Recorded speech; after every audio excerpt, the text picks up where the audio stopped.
Well, at least we've got a cover on the polytunnel.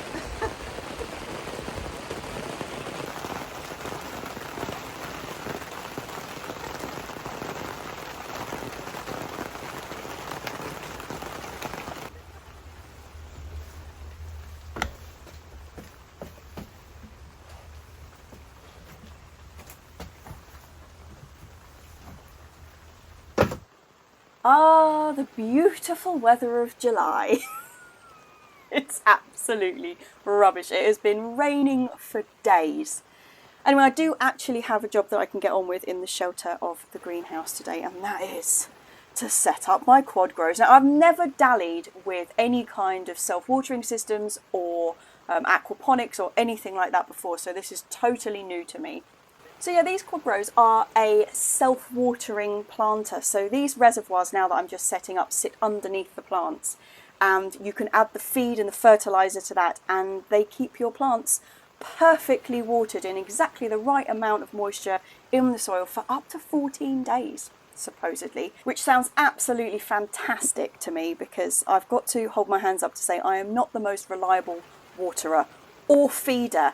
And that's the other thing about these. Because you add the feed to the reservoir itself, your plants are getting a constant, like consistent feeding, which I think this is going to change the game for me in this greenhouse.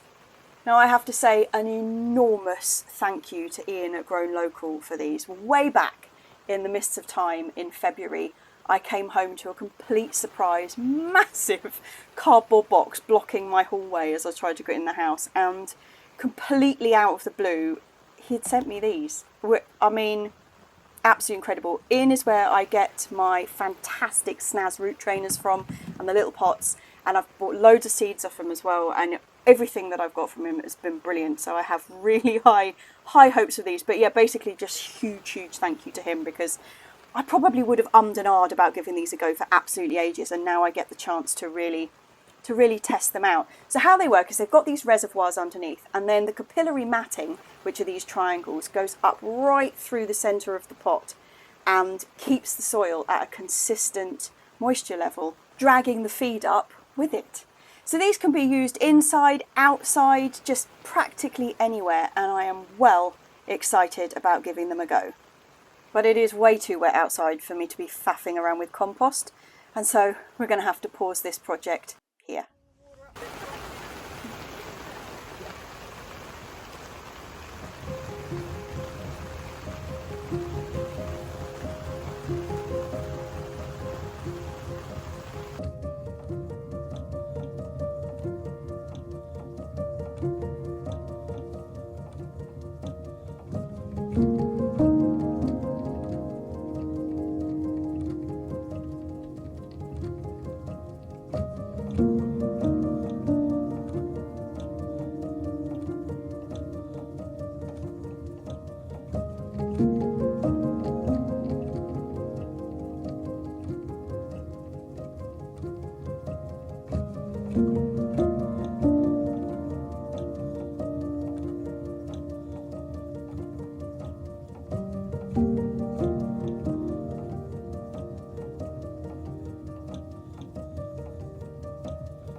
absolute joy, the weather is back. It is beautiful sunshine and it's a perfect temperature today. It is about 24, which is not too hot, but it's like adequate for you to feel like, oh yeah, July. Anyway, after the horrors of yesterday's weather, I'm going to fill the Quadgrows with their compost. Now it's not torrential rain. I can actually mix up the compost because I'm doing a 50-50 split of Silver Grow and our own compost in there, and then with some vermiculite in the top. I need to be out here with the wheelbarrow to mix it, and in the rain it was just getting absolutely waterlogged as I was trying to mix it. So I have now mixed the first batch. I'm going to fill them up, then I'll do another batch because the wheelbarrow is no way near big enough to do all 8 pots. But yeah, they look pretty snaz, don't they? I'm quite excited about this. Let's go.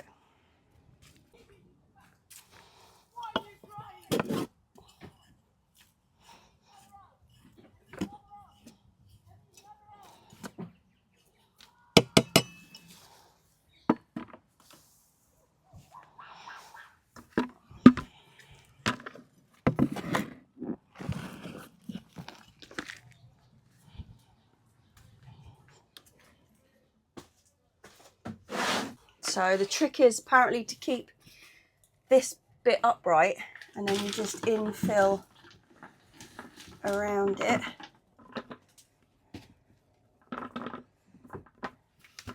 Lovely.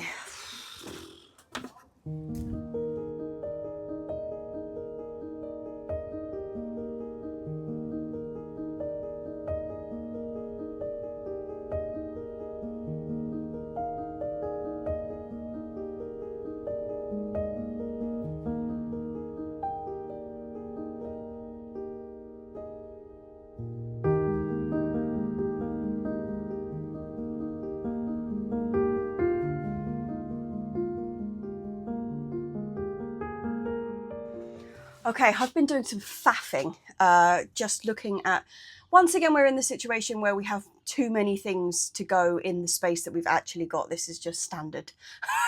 But I think this setup, I've managed to get everything that I really want in the Quadgrows, which, I mean, my original intention was to grow my chilies in them, which is what we've mainly got in here. But at the back, I've put 1 melon in and 1 aubergine, just because I want to see how they grow, because then I'll know for next year if I want to pursue the quad grow situation.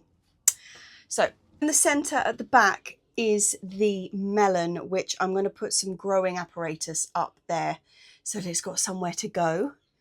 But starting with the peppers, we've got a cayenne in the corner. Then it's the melon that Johanna gave me. Then we have got the Black Beauty aubergine. Butcholokia in the corner. That is the one that Ian gave me the seed from and is unbelievably hot. Then we've got an orange cayenne here. And this one is Aroma, which is a habanero. We have Lemon Drop, which is my all-time favourite. So I'm hoping that's going to do really well. And then we've got Champion that came from JB. I'm also going to be growing in my standard old green pots, which are the ones I've been growing in here for years. It's mainly going to be aubergines. I've got a mixture of White Knight aubergines and Black Beauty aubergines in here. And then there's the spillover. So there's another Champion. There is a Korean, which came from JB as well. This one is the second Lemon Drop. You can see they've just been absolutely mullered. They would really started to kick off and they've just been eaten. Little buggers. That's the story of this year. And then we have these two, which is a banana. I bought both of these. I didn't grow these from seed. Full confession. This is a hot banana, which has actually already got a bit of summit going on. And this one down here is a sweet pepper yellow bullhorn. So that is going to be my setup. In the far corner where I've got a bit of a gap over there is where the sweet potatoes are going to go. Yeah, okay, I better get them in. The difference in literage, like the size of the pots between these new Quadgrows and my old green pots. So the green pots are 7 litres. These Quadgrows are actually 11 litres, which is quite a step up. So reading the instructions, I'm planting my chilies centrally in the pot and just feeling around to feel the tip of that capillary matting triangle that I've got under there. just so that I know that it's somewhere in the vicinity of the roots of the chilli. So these ones, Champion, I don't know anything about. That's the one that came from JB. Lemon Drop is my favourite. Beautiful, long, skinny, gorgeous, bright yellow. Makes the most outstanding chilli powder. So I'm really looking forward to this. This is a habanero.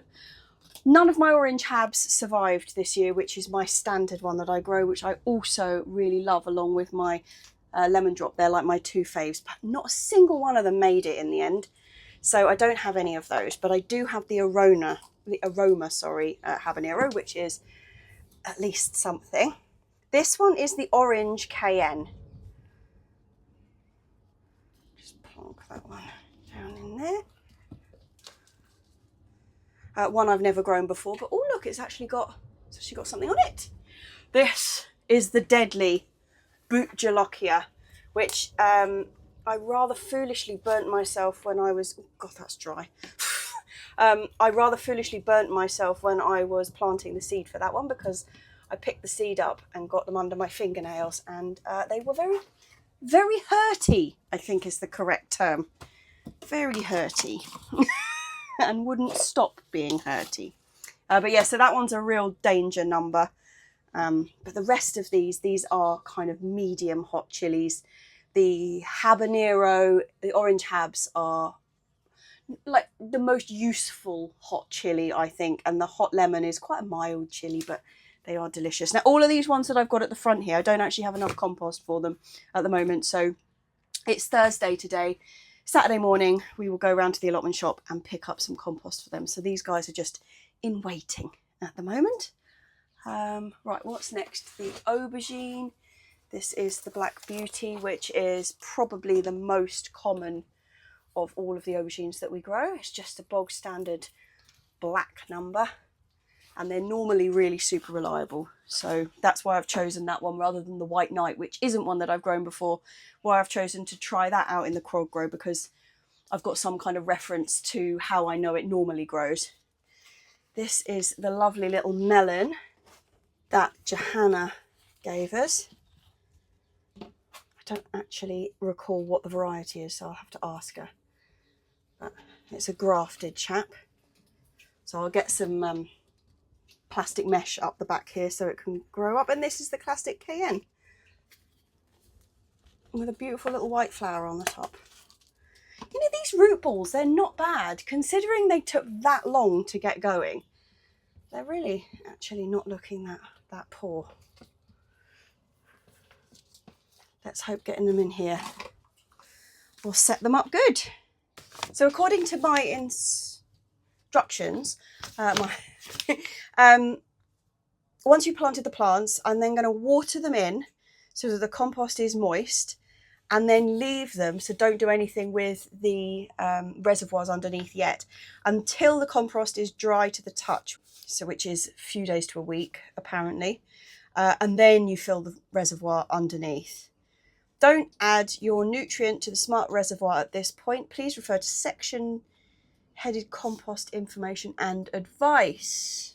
Do not use a water retaining compost or one containing heavy fertilizer content. Most composts contain nutrient. Check the compost to identify how many weeks feed the compost contains and add the nutrients supplied. Well, the Silver Grow only has Osmocote in it, and obviously the rest of it was made up with our own compost, which is quite high in nutrients. So I reckon I'm going to leave it a month.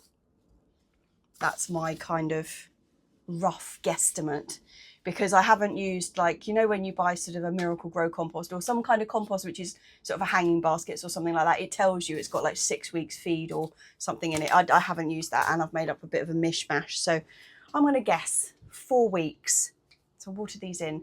And then I've got a bit of sowing to do actually, now I've freed up some space on the bench.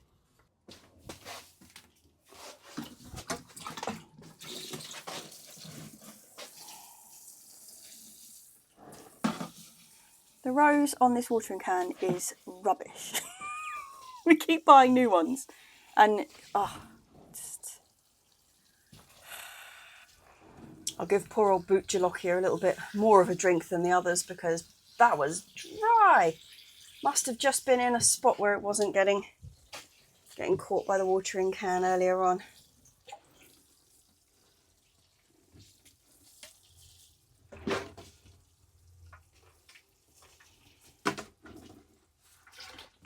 Wonderful. Wonderful. Actually, talking of sowing, Mum has been busy on the sowing front. She has sown the purple sprouting broccoli at last, and then we've got two different types of chicory. One of them is Rose of Venice, which is gorgeous, came from She Grows Veg. So almost looks, well, it looks like a big pink peony actually. Fennel, some more kohlrabi, and in the other side we've got lettuces up one end, and then komatsuna, pak choi, and spinach. I'm going to use the same mix that I used, the leftovers from filling the Quadgrows to fill up my seed trays. It is the mix of Silver Grow and our own compost and a bit of vermiculite. Be perfect for a bit of seed sowing. Okay, I know this isn't the most conventional of potting bench setups, but you know, it's comfy. Right, so I've got small holes and big holes here. The big holes I'm going to do those, and the smalls are these ones. Right, where's my pencil? In my back pocket. That's not convenient. There we go. Right, big holes, I'm resowing some beetroot. We've actually got quite good succession going with the beetroot this year, which is obviously always the aim, but often doesn't actually work out that way. It's going all right this year. I'm not going to resow Kyogia, which is the white and pink stripy one when you cut into it. They're a bit slower to mature than the others, and we are getting quite late into the year, so I'm just doing a plain red, two plain red ones actually, and this is not Burpees Golden actually, it's called Golden Eye. I've run out of Burpees Golden, but each of these will just have, say, 3 or 4 seeds in them, and then I'll plant them out as a block. I won't bother separating them out. Putting the vermiculite in really makes sowing beetroot and chard seed, because they're almost identical, quite tricky, because it just looks like more of the same. Okay, so that was Crosby's, which is a really nice dark red. Crosby's Egyptian, really nice dark red beetroot. Crosby's E. Let's do Goldenite. Never done this one before. This is a new one on me. Although I do really like a golden beetroot. They are often, they're more sweet than the red ones, and that can be a bit too sweet actually. I like Burpees Golden because it's a little bit more measured than some of the other golden ones I've tried. We will try this one. Again, a bit like the tomatoes, when I was saying all the different tomatoes have all these different flavours and they're really nice to have together, you know, like in a salad, or so you get like the full range of the flavours. I find that with the golden ones, that when you mix them in with the red ones, it just gives this like added extra sweetness. But when they're on their own, I feel they're a little one-dimensional and too sweet. Who was that? Golden Eye. Golden Eye. And the other red one I'm doing is Woden, which is a real bog standard chap. It's a nice solid red beetroot Woden.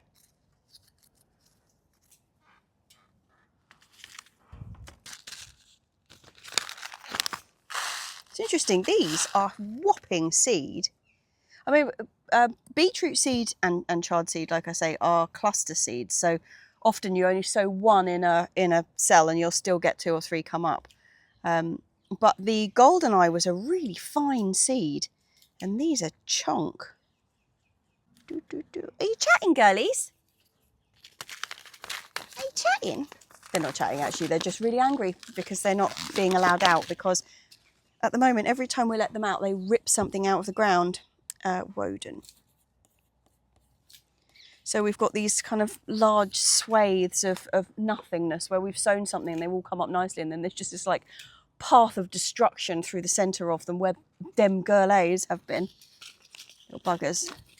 Okay, although Mum sowed a load of lettuce in there, the one that she didn't sow, which isn't really a lettuce, I suppose, is this endive, which is a really, really nice, low-growing, flat endive. We don't need too many of them, but they grow really well over the winter, so I'll get some started now. And they're slow growers, so we might even get some of these ones into the polytunnel. If not, if they do look like they're actually growing reasonably fast, I will sow some more in August. But this is definitely one of the varieties that will be growing over winter. We'll try some in the poly, but I do know they work perfectly well outside. Right, that one is endive. Now, there's two more things that I'm going to sow in these slightly larger cells, which are both exciting. One of them is called kailan, which is a Chinese broccoli that I've never grown it before, but I have eaten it.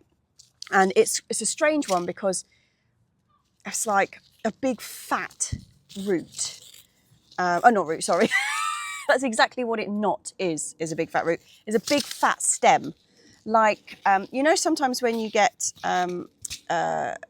like tender stem broccoli, where it's just a really big fat stem and actually the broccoli on the top of it is really quite small. It's a little bit like that. But they're utterly delicious and super sweet. And they're quite quick growing, so they're not like a purple sprouting broccoli like you would sow now or even in April or whatever and not be picking until the following spring. These are quite quick croppers. In fact, on the packet, I think it says, give me a second. Yeah, 10 weeks. 10 weeks you'll be picking these, so exciting. Picked these up from Chilton Seeds, and the other exciting one I also got from Chilton Seeds, which is something that Johanna grew about 3 years ago. Oh God, I don't even know. When was it we did the proper summer plot tour of Johanna's garden? Such a long time ago, wasn't it? We must go back down there. Oh, I must take you back down there to have a look what she's got going on. But she was growing something that I had never seen before, which was called Minutina, which was like quite a low growing plant with like stag's horn type leaves, and it was really tasty.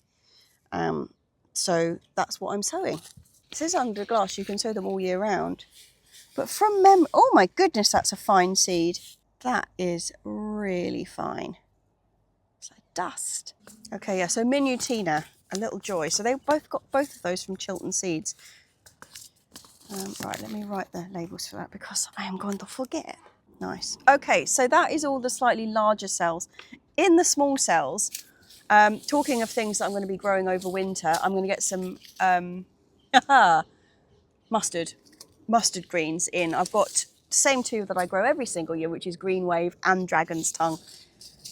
They're so great. I mentioned this last week actually, but they're not mustardy. It's not like, if you say you're growing mustard, you're sort of thinking of like proper mustard flavour. It's not at all. They're a brassica, which all have that kind of mustardy flavour to them. But really lovely leafy green. I mean, they say that you can use it as a salad leaf. I never have. I'm definitely think it's better cooked. But the Dragon's Tongue one is like quite curly and really mottled, like purple and green, and it's just a really beautiful plant. And Green Wave's similar shaped leaf, but it's just like a really bright, vibrant green. And this is another thing that I will sow now quite happily, and it will grow outside, and then I will sow some more in probably late August, and that will be going in the polytunnel when the tomatoes clear off. And the rest of this tray is going to be taken up with basil. So I planted a load of basil out in the polytunnel last week. I've got the lettuce leaf one, the standard Genovese like sweet basil. We've got the Thai basil in there, and I've also got the really small leafed purple basil, the purple ball basil. And then Ali, who's a prolific seed sender of joy, sent me a whole load of other ones in this rather fetching Christmas card like a couple of weeks back. So she sent me a load, and that means we have got to add to the collection Persian basil, Corsican basil, licorice basil, aniseed basil, holy basil, and cinnamon basil. So I'm going to put them 1, 2, 3, 4, 5, 6. 1, 2, 3, 4, 5, 6. Oh, that's nice. It's the right number. So these, get them watered, stick them in the new space in the greenhouse. Right, cinnamon basil.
Good morning. It's actually tomorrow. We left in a bit of a hurry yesterday because we realised we had parked in the cemetery, which is like the other entrance to the site, and it has a closing time, and we were like, so we made a quick dash. But we are back up this morning, and the weather, it rained all night practically, but it's still nice. Like, it's not chucking it down now, which is joyous. 2 days in a row. Quite exciting. Anyway, I have got drill. I've brought a ladder with me. Got a bit of fixing to do today, particularly the fence that's between the netting shed and the polytunnel. That bit needs sorting out because I've left it, but we've got like a bug house, a bug hotel type thing on the wall that Johanna made for us. Actually, it's not a bug house, is it? It's got like stuff in for birds to build nests. And it's attached between the last fence post and the side of the netting shed. And now that the fence has like slowly been falling forward with the weight of the honeysuckle, it's now pulling that. So it's pulling the side of the netting shed off. Not the best. So I'm going to tackle that this morning. And there was something else that I really had to do. Oh, right, this is a big one. I finally got my labels that are going to go in the polytunnel and around the tomatoes that are outside. So these aren't the ones that I was originally talking about. The old ones that I had were like this. Where's my pot of labels? Here, the old label pot. They were like this type, you know, old school, with the hole through the top so I could just hang them on. But when I was buying them, I realised that the old plant labels that we used to use at, sorry, I've just knocked that over. The old plant labels that we used to use at the garden centre, which are the wraparound ones, were, you know, super cheap. So I have got myself a big pack of these. Finally bought my Sharpie up. You write your label and then you thread it through that way, and it just clips on like that. So I'm going to do that as my first task before the little wooden labels that are on the tomatoes rot away, and then we don't know who anybody is.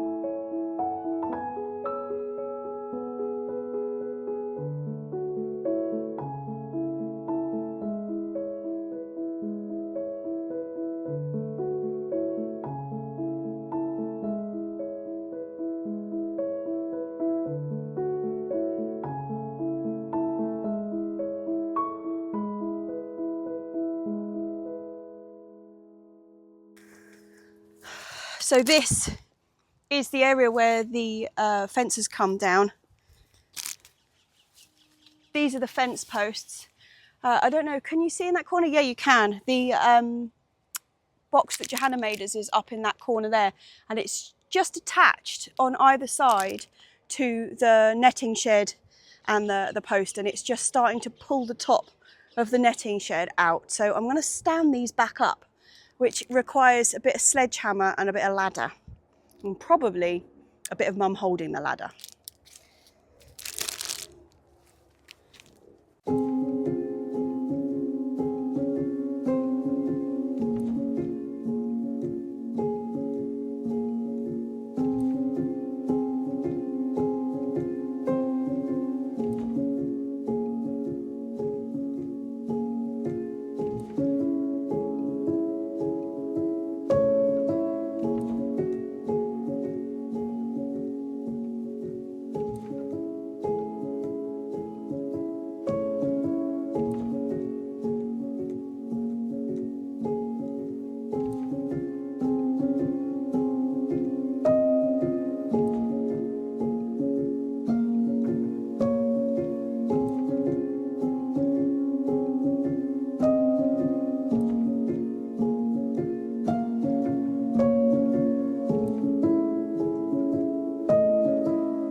Well, that is an improvement. First of all, you can see that we've actually got an apple tree in here now, which has been struggling against the tide of the honeysuckle. Anyway, chopped a load of it back in here, and I need to do a bit of restringing on that side because I had to cut the string to be able to reposition the post. But yeah, that is a job I've been meaning to do for ages, and it also means that we have cleared the spot here for the water butt to go back. So we need to tension the roof of the polytunnel and then get the guttering back on the back side. And I'm sorry, I'm pointing behind you because you are actually standing on the water butt. So yeah, that's got to go back in that corner. Right, while we're on the bed clearing mission, we're going to clear the top bed of potatoes. They've all died back now, so there's barely anything to see on the surface, but I'm hoping there's going to be something to see under the surface. We can't remember what variety they are. The other bed is like quite diligently labelled. We've got 3 different types in there, but I can't remember what we put in this top bed. So we can't actually remember how far up we've dug to, so I'm going to just start 2/3 the way along and we'll see what we get, but there's definitely still potatoes in that end because we've just been sort of like picking as we need them, you know. But now we need the bed, so it is clearance. Oh yeah, there's potatoes. Did it? Yeah.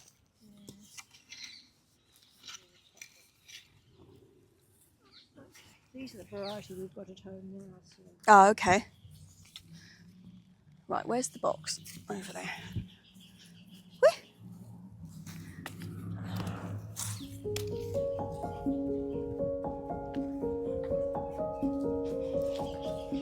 Let me go down a little bit deeper. Oh, I just hit a rock. Woo!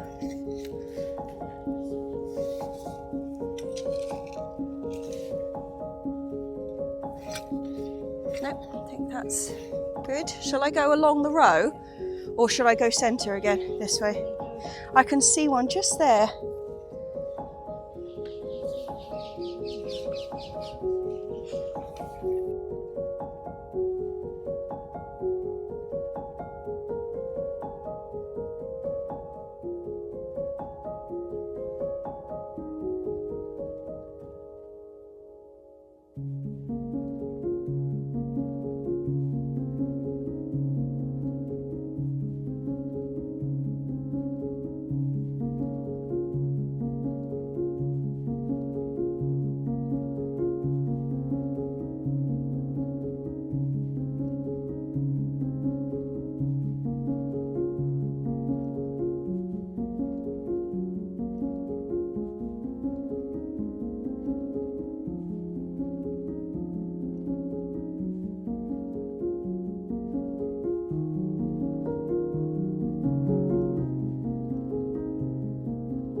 Why did I choose to do all the hot, sweaty jobs today? But yeah, really pleased.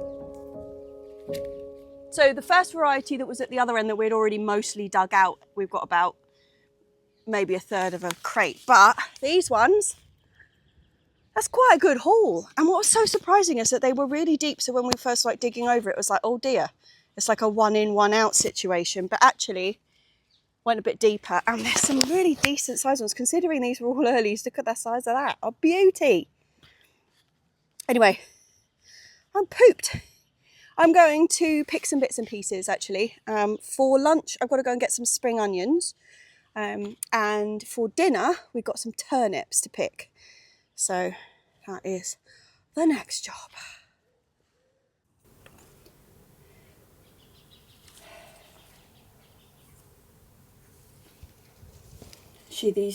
The spring onions in here, they look fantastic. This is our second picking of them. They are a variety called Lilia, which is the same one I grow every year. I've been mixing it up a bit. I've grown some Ishikura as well this year, but Lilia I just love them. They are a really fantastic purple colour, and they taste brilliant, and they're so reliable. Apologies for dodgy camera. I'm trying to do too many things with my hands. But you can see these are kind of grown in clumps and then just pulling the ones that are big enough to come home with us, leaving the little ones, apart from that one. It's already filming.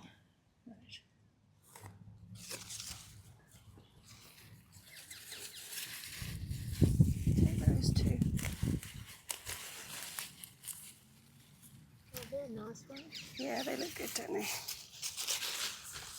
Is there anything else in here we want? And those two as well, I think, maybe. You filming? Yep. Nice. That's just how you should be eating them. Yeah. Fucking slug. I'll get it out in a minute.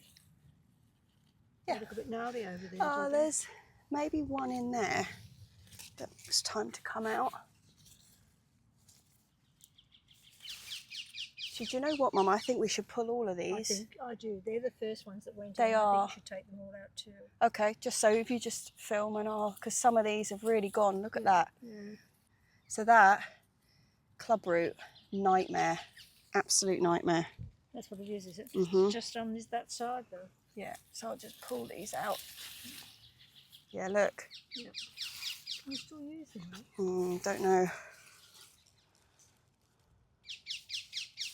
Can you show that one? No, I'll show them in a minute. I'll just go around the other side. Like filming. Stay where you are. So we just decided to pull that whole row because one end, the turnips were really, really nice, which is where I'd picked them before. But when we looked at the other end, I thought initially, thought initially from the top that it was slug damage, but actually it's terrible club root. So we'll mark this bed down as one we can't be growing brassicas in again. Ha ha ha. With the 9-star broccoli in this one. But yeah, that's a bit of a shame. But we did get like 6 really nice ones out of there. Unfortunately, we've got this lovely new fresh row of them, which is probably going to be mullered by it, but you know, never mind. You win some, you lose some. Got some very nice spring onions though. Yep, that's enough. So, just time. Oh, a big bee. Huge bee. Just time to pick some lettuce and some rocket to add to the collection. Spring onions, turnips, potatoes, lettuce and rockets. Pretty good haul, I think, actually. Makes a good lunch. Yeah, so picking some more rocket, but I'm also picking 2 lettuces. One of them we've been picking quite a lot of because it bolted, unfortunately, which is the lobjoits. However, we've got some absolutely magnificent looking Webb's Wonderful under there, and I'm going to take one home with me. Oh yeah!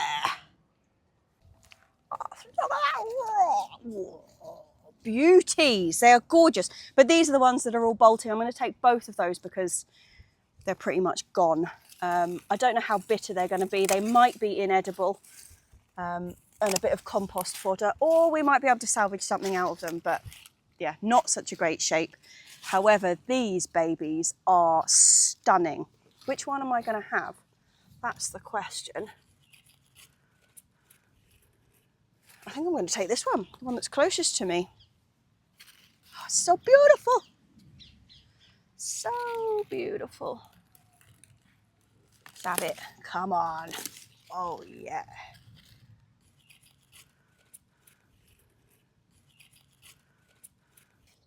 This is Webb's Wonderful. And we've tried for years actually to grow like a proper crunchy lettuce like this because I love them. But we've never really had a great deal of luck growing them. But this Webb's Wonderful, I was sold on the fact that the seed packet has got Britain's best loved lettuce or something written on it. And I was like, well, I'll give it a go. And look, whoa, this is like year 3 of growing these and they turn out this way every time. Unfortunately, now I've just told you that, it probably means I'm never going to be able to grow another one again. But still, I'm happy.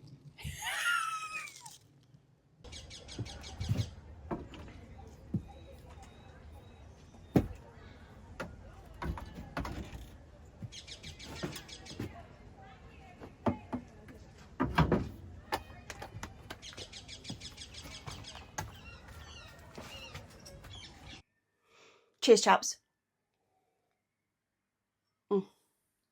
Quite the week. Got a surprising amount done actually because other things have been going on, like not on camera. There is a bit of an update on the kitchen, which I will tell you about in a moment, but also we had Hallie's first proper vet's appointment. This week she went in to get microchipped and spayed. In fact, she's in here. Let me show you her cute little shaved patch. Firstly, look at the size of this animal. She's absolutely mahoosive. And, sorry darling, I'm just going to show you bald patch. Turn around. Look at that. Look at that bald patch. Okay. She's not like Lily, where Lily had to have something done about a year ago. And she had big bits shaved off the side of her and everything. And basically Lily is all fluff. There's very, very little cat under there. She's a minuscule little thing with this enormous fur coat on. Hallie, like her fur's only about that low. So yeah, she's actually just a huge cat. So tomorrow morning we're taking her in to get her checked out, just check it's all healing okay. And I'm really hoping they're going to say she can go outside because she's had, you know, like a wound. She hasn't been allowed to go outside and we've had all that beautiful weather and she's been trapped like at the doors like this. But it's a good thing that we had her spayed. I mean, we were going to get her spayed anyway, but it just so happens that yesterday our new neighbours moved in and they have a massive ginger Tom. I'm really partial to big old ginger cats. That was my childhood cat. His name was Tom. A huge beast with a big fat face, you know.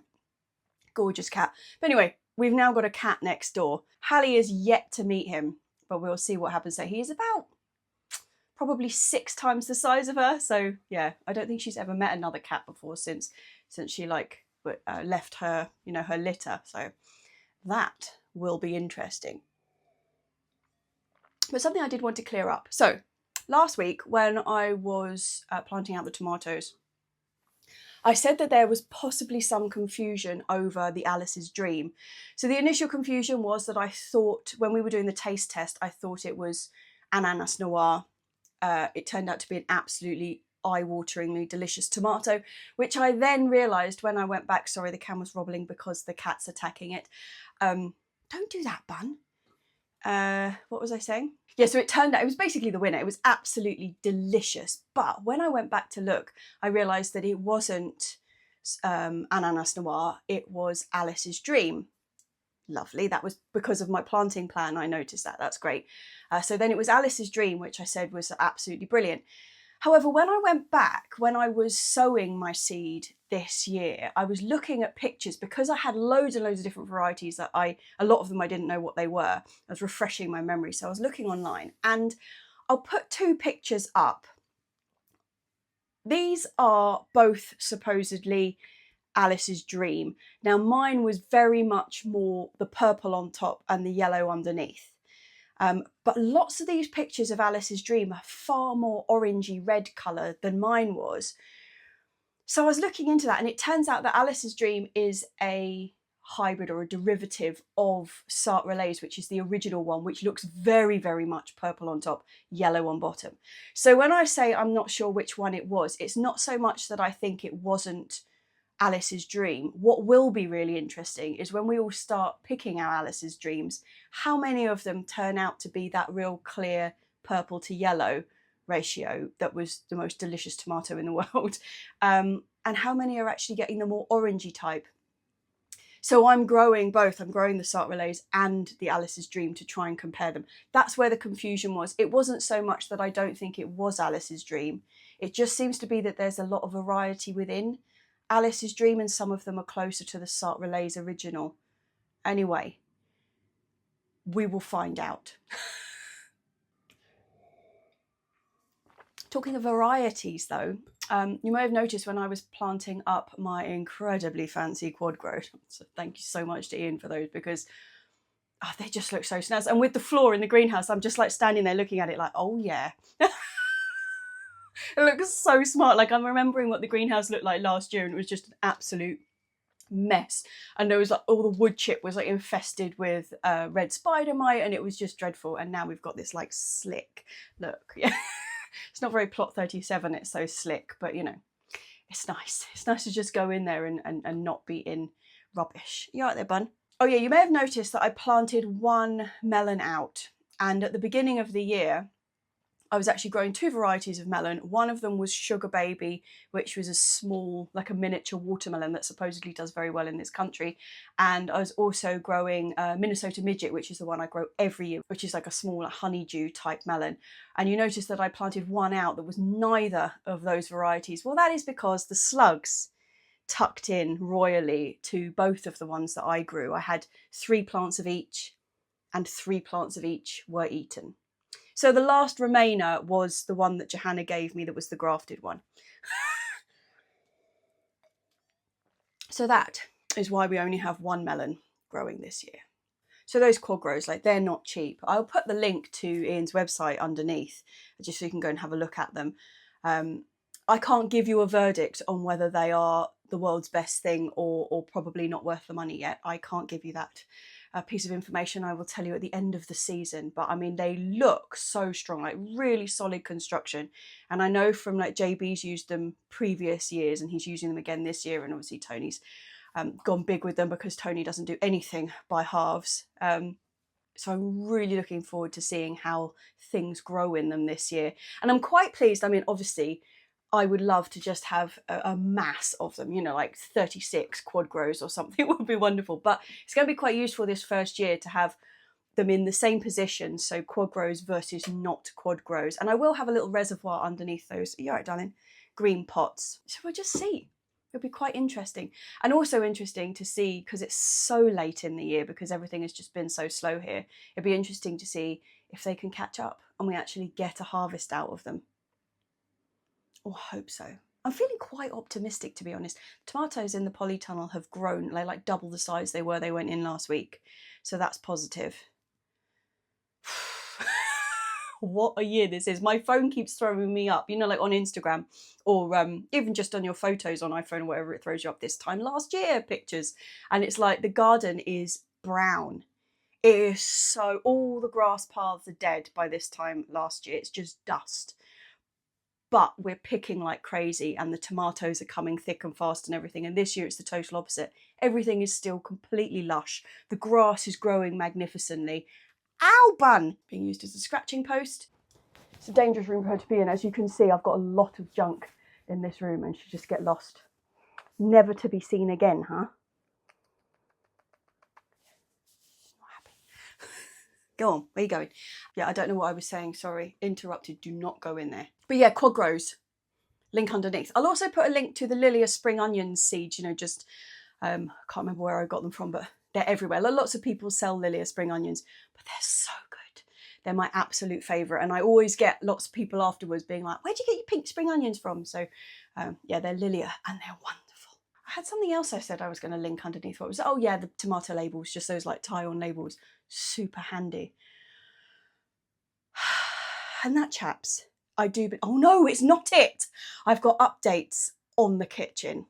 So yeah, we are still sinkless as you can see. However, on the floor here, oh, that's a bit difficult to see, on the floor here, and let me see if I can walk backwards. Go through here. We have kitchen cabinets have arrived. So, I mean, the plan is, we've been told tomorrow. I'm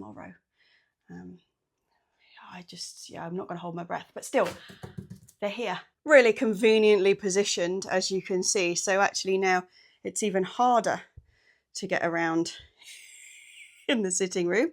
But you know, I'm not complaining. Yeah, so it looks like, and I'm touching every piece of MDF and plyboard in the vicinity, that this time next week, we might actually have the kitchen back. So not only was it 22 months between and us actually starting work on repairing the kitchen, it's now been more than 2 months since they came in and ripped the sink out and everything. Even though they told us it was only going to be 5 days and it would all be back in again, it's been 2 months. I can't wait to eat at a table again.